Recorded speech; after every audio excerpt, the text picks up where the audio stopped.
ఈనాటి ధ్యానాంశము న్యాయాధిపతుల గ్రంథము 10వ అధ్యాయము. అబీమెలెకునకు తరువాత ఇస్సాకారు గోత్రికుడైన దోదో మనుమడును పువ్వా కుమారుడునైన తోల న్యాయాధిపతిగా నియమింపబడెను. అతడు ఎఫ్రాయిమీల మన్యమందలి షామీరులో నివసించినవాడు. అతడు 23 సంవత్సరములు ఇశ్రాయేలీలకు న్యాయాధిపతి అయి ఉండి చనిపోయి షామీరులో పాతిపెట్టబడెను.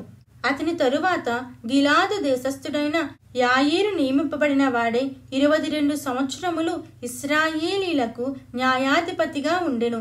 అతనికి 30 మంది కుమారులుండిరి. వారు 30 గాడిద పిల్లల నెక్కి తిరుగువారు.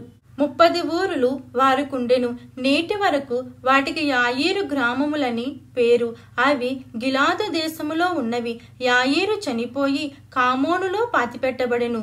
ఇశ్రాయేలీలు యెహోవా సన్నిధిని మరలా దుష్ప్రవర్తనులైరి. వారు యెహోవాను విసర్జించి ఆయన సేవ మానివేసి బయలులు, అష్తారోతులు అను సిరియనుల దేవతలను, సిదోనీయుల దేవతలను, మోయాబీల దేవతలను, అమ్మోనీయుల దేవతలను, ఫిలిష్తీల దేవతలను పూజించుచూ వచ్చిరి.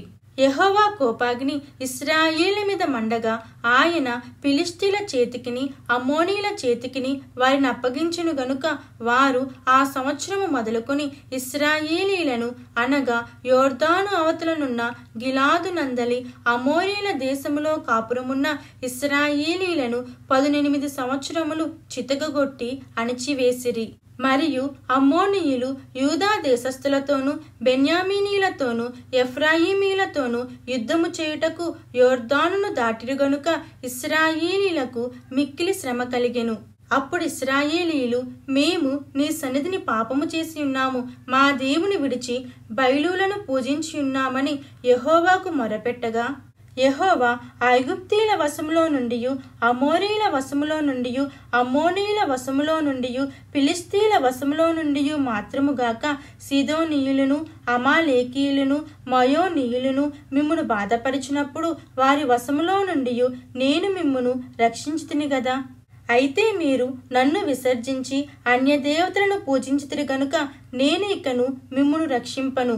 పోయి మీరు కోరుకున్న దేవతలకు మొరపెట్టుకొనుడి, మీ శ్రమకాలమున అవి మిమ్మును రక్షించునేమో అని ఇశ్రాయేలీలతో సెలవిచ్చెను.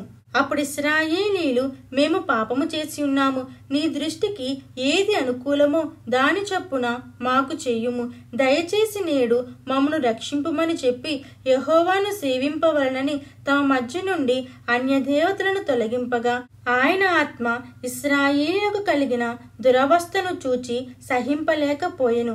అప్పుడు అమ్మోనీయులు కూడుకొని గిలాదులో దిగియుండిరి, ఇశ్రాయేలీయులను కూడుకొని మిస్పాలో దిగియుండిరి.